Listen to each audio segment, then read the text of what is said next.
Alright, I'm doing a take two. Suicide, anxiety, depression, fear, money worries. I would argue that there's a desire or a tendency to avoid all of these thoughts because they're labeled as negative. But can you can't really argue that negative is bad because you can't have negative without positive, of course. So let's say, for example, I feel like killing myself. Maybe I don't actually feel like killing myself.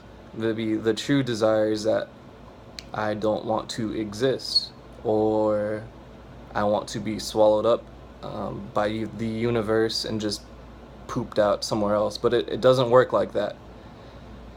Just because you came here doesn't mean you get to decide when you go. So you feel like not existing anymore.